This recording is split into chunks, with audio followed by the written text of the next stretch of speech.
الحمد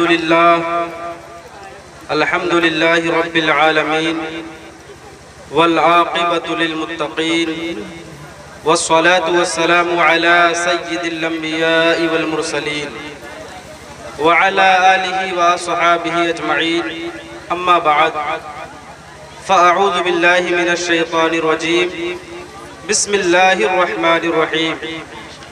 لقد من الله على المؤمنين إذ بعث فيهم رسولا.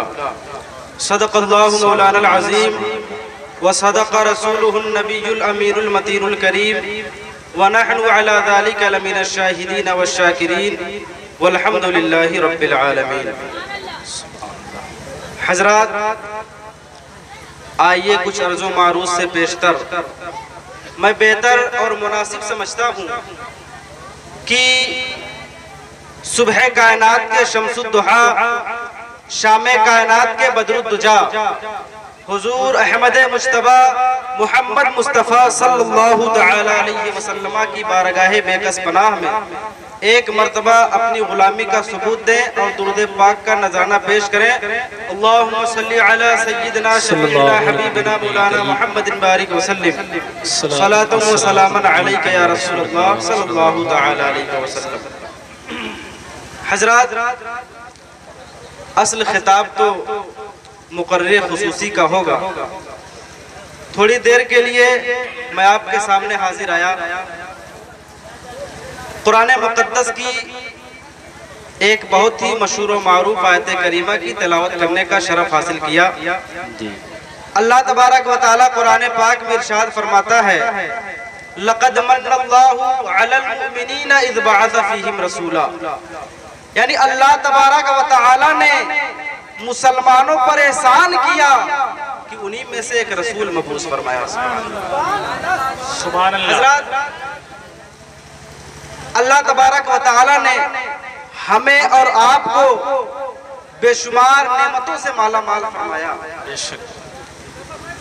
اس کی کن کن نعمتوں کا تذکرہ کیا جائے. آپ اپنی نگاہ اٹھا کر کے دیکھیے تو جس طرف دیکھیں گے تو ہر طرف اسی کی نعمت کا جلوہ نظر آئے گا. آپ دیکھیں تو چاند، سورج، ستارے، زمین، آسمان، یہ ساری چیزیں اللہ تبارک و تعالیٰ کی نعمتیں ہیں. بے شک. اور ہماری اور آپ کی کیا مجال کہ ہم اس کی نعمتوں کو شمار کر سکیں. اللہ تبارک و تعالیٰ خود قرآن پاک میں ارشاد فرماتا ہے وَإِن تَعُدُّوا نِعْمَةَ اللَّهِ لَا تُحْصُوهَا. یعنی اگر تم اللہ کی نعمتوں کو شمار کرنا چاہو اس کی نعمتوں کو شمار نہیں کر سکتے، اس کی نعمتوں کو گن نہیں سکتے. مگر پروردگار عالم کا کرم دیکھیے کہ اس نے ہمیں اور آپ کو بے شمار نعمتوں سے نوازا، بے شمار نعمتیں عطا کی. لیکن پروردگار عالم نے احسان نہیں جتلایا. ہمیں سورج کی روشنی سے نوازا مگر احسان نہیں جتلایا. چاند کی چاندنی سے نوازا مگر احسان نہیں جتلایا. ہمارے اوپر آسمان کا شامیانہ لگایا مگر احسان نہیں جتلایا. زمین کا فرش بچھایا مگر احسان نہیں جتلایا. آپ اپنے اندر دیکھیں تو آپ کے اندر خود اس کی عظیم نعمتیں نظر آئیں گی. آپ دیکھیں یہ آنکھ جو ہے یہ اللہ تبارک و تعالیٰ کی ایک عظیم نعمت ہے مگر ہمیں اللہ تبارک و تعالیٰ نے آنکھیں عطا کی، اس پر احسان نہیں جتلایا.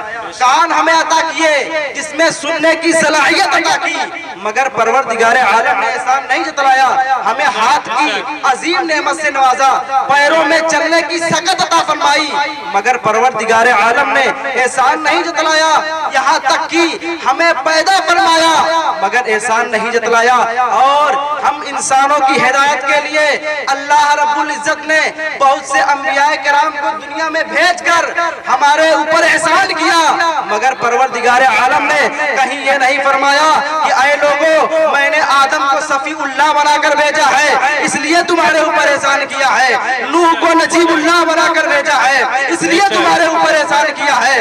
ابراہیم کو خلیل اللہ بنا کر بھیجا ہے اس لیے تمہارے اوپر احسان کیا ہے. ہم نے اسماعیل کو ذبیح اللہ بنا کر بھیجا اس لیے تمہارے اوپر احسان کیا. ہم نے کلیم اللہ بنا کر بھیجا اس لیے تمہارے اوپر احسان کیا، عیسیٰ کو روح اللہ بنا کر بھیجا اس لیے تمہارے اوپر احسان کیا، مگر جب ذکر کرنا مقصود ہوا دونوں عالم کے تاجدار کا، شافع روز شمار کا، پروردگار عالم نے قرآن پاک میں لقد من اللہ علی المؤمنین اذ بعث فیہم رسولا فرما کر سرکار کی عظمت کا پرچم لہرا دیا اور تمام مخلوق میں آپ کو ممتاز اور بلند فرما دیا۔ اسی لیے تو میرے سرکار اعلیٰ حضرت ارشاد فرماتے ہیں کہ سب سے اولا والا ہمارا نبی، سب سے بالا والا ہمارا نبی، اور اپنے مولا کا پیارا ہمارا نبی، دونوں عالم کا دولہ ہمارا۔ سبحان اللہ، نعرہ تکبیر، نعرہ رسالت، سرکار کی آمد، مختار کی آمد، فیضان مخدوم سمنا، سبحان اللہ سبحان اللہ۔ میرے بھائی، اللہ تبارک و تعالیٰ نے نبی کریم صلی اللہ تعالیٰ علیہ وسلم کو دنیا میں مبعوث فرما کر احسان جتلایا، اس سے سمجھ میں آیا کہ نبی کریم صلی اللہ تعالیٰ علیہ وسلم کا دنیا میں تشریف لانا یہ اللہ تبارک و تعالیٰ کی سب سے بڑی نعمت ہے، اور احسان کیوں نہ جتلایا جائے۔ آج ہم اور آپ جو اپنی آنکھوں سے دیکھ رہے ہیں یہ ساری نعمتیں نبی آخر الزمان کی آمد کے صدقے میں ہمیں اور آپ کو ملی ہیں۔ بے شک بے شک۔ اس سلسلے میں حدیث قدسی ہے کہ لولاک لما خلقت الافلاک والارضین، یعنی اے محبوب اگر آپ کو پیدا کرنا مقصود نہ ہوتا تو میں نہ زمین بناتا، نہ آسمان بناتا، نہ چاند بناتا، نہ سورج بناتا، غرضے کی میں کسی چیز کو نہ پیدا فرماتا۔ یہ برگ و ثمر، یہ شجر و حجر، یہ زمین و زمان، یہ مکین و مکان، یہ سب جو ہمیں اور آپ کو نظر آ رہے ہیں یہ آمد مصطفیٰ کا صدقہ ہے، یہ آمد مصطفیٰ کا صدقہ ہے، ورنہ دنیا میں کسی چیز کا وجود نہ ہوتا۔ اسی لیے تو میرے سرکار اعلیٰ حضرت ارشاد فرماتے ہیں کہ وہ جو نہ تھے تو کچھ نہ تھا، وہ جو نہ ہو تو کچھ نہ ہو، وہ جو نہ تھے تو کچھ نہ تھا، وہ جو نہ ہو تو کچھ نہ ہو، جان ہے وہ جہان کی، جان ہے تو جہان ہے، جان ہے وہ جہان کی، جان ہے تو جہان ہے۔ بے شک بے شک۔ بھائی، سبحان اللہ۔ آج ہم اور آپ بڑے خوش نصیب ہیں کہ اپنے نبی کی آمد کا جشن منا رہے ہیں، بے شک اور بے یہ شک جشن منانا خود میرے آقا کی سنت ہے۔ بے شک بے شک۔ آج کچھ لوگ یہ کہہ دیا کرتے ہیں کہ سرکار کی آمد کے سلسلے میں میلاد کی محفل سجانا یہ نئی چیزیں بدعت اور نہ جانے کیا کیا کہہ دیا کرتے ہیں، لیکن آپ ذرا دیکھیں حدیث پاک ملاحظہ کریں۔ ان ابی قتادہ رضی اللہ تعالی عنہ قال سئل رسول اللہ صلی اللہ تعالی علیہ وسلم عن صوم الاثنین فقال فیہ ولدت وفیہ انزل علی۔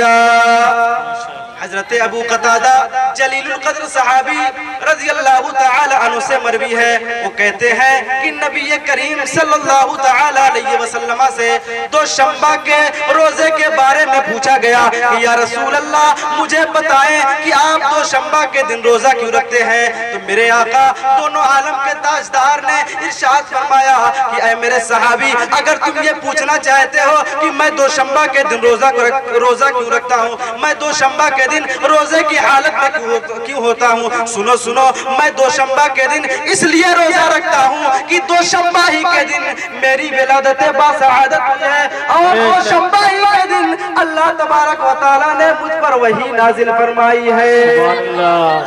میرے بھائی آپ غور کریں کہ نبی کریم صلی اللہ تعالیٰ علیہ وسلم نے اپنی آمد کی خوشی روزہ رکھ کر منائی ہے، سبحان اللہ۔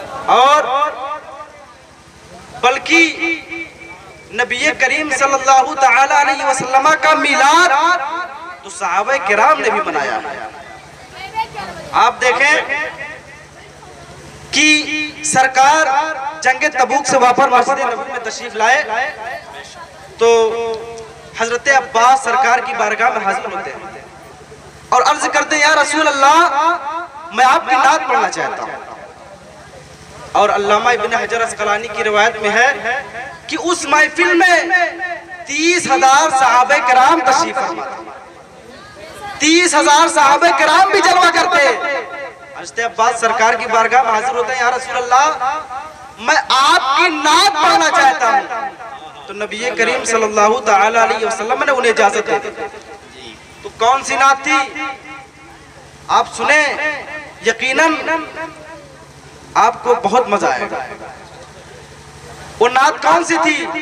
جب سرکار نے اجازت دے دی حضرت عباس نے نعت پڑھی کہ انت لما ولدت اشرقت الارض. یا رسول اللہ جب آپ کا میلاد ہوا, جب آپ کا میلاد ہوا تو پوری دنیا روشن ہو گئی. سبحان اللہ. تو میرے بھائی اس کے بعد سرکار نے یہ نہیں فرمایا کہ عباس تم کیا کر رہے ہو, تم یہ نئی چیز کیوں کیا کر رہے ہو. نہیں, تو پتہ کیا چلا کہ میلاد شریف سرکار کی صدارت میں ہو رہا ہے اور 30,000 صحابہ کرام بھی جلوہ فرما ہے. تو اس سے ثابت یہ ہوا کہ میلاد شریف کی محفل منانا یہ 30,000 صحابہ کرام کی سنت ہے. سبحان اللہ, سبحان اللہ, سبحان اللہ, بے شک, ماشاءاللہ. ہم تو محفل میلاد منعقد کر کے اپنے نبی کی بارگاہ میں اس لیے خراج عقیدت پیش کرتے ہیں کہ انہوں نے ہی تو ہمیں والدین کے آداب سکھلائے, انہوں نے ہی تو ہمیں والدین کے تعظیم و تکریم کرنے کا طریقہ بتایا.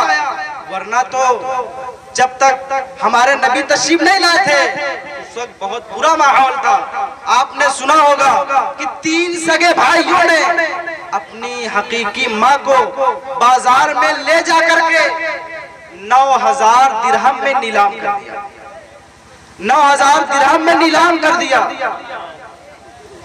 لیکن جب میرے نبی دنیا میں تشریف لائے, جب میرے نبی دنیا میں تشریف لائے تو آپ نے نہ صرف یہ کی والدین کی تعظیم و تکریم کرنے کا طریقہ بتایا بلکہ جنت کو کھینچ کر کے ماں کے قدموں میں ڈال دیا اور ارشاد فرمایا الجنت تحت اقدام الامہات. یعنی اے لوگو یہ مائیں جو ہیں یہ بیچنے کی چیز نہیں ہے, یہ کھانے پینے کی چیزوں کی طرح انہیں بازار میں نہیں بھیجا جاتا بلکہ اللہ تبارک و تعالی نے ان ماؤں کے قدموں کے نیچے جنت رکھی ہے. تم انہیں مت بیچو بلکہ ان کی تعظیم کرو, ان کی توقیر کرو, ان کی خدمت کرو. اللہ تبارک و تعالی تمہیں جنت میں داخل کرے گا. تو میرے بھائی یہ جشن عید میلاد النبی کا آپ لوگوں نے اہتمام کیا تو آپ لوگ قابل مبارکباد ہیں. بس میں انہی چند لفظوں کے ساتھ اپنی گفتگو ختم کر رہا ہوں. پروردگار عالم کی بارگاہ میں دعا ہے کہ مولا تبارک و تعالی ہمیں اور آپ کو نبی کریم صلی اللہ تعالی علیہ وسلم سے سچی اور پکی محبت کرنے کی توفیق عطا فرمائے. وآخر دعوانا ان الحمدللہ رب العالمین. السلام علیکم.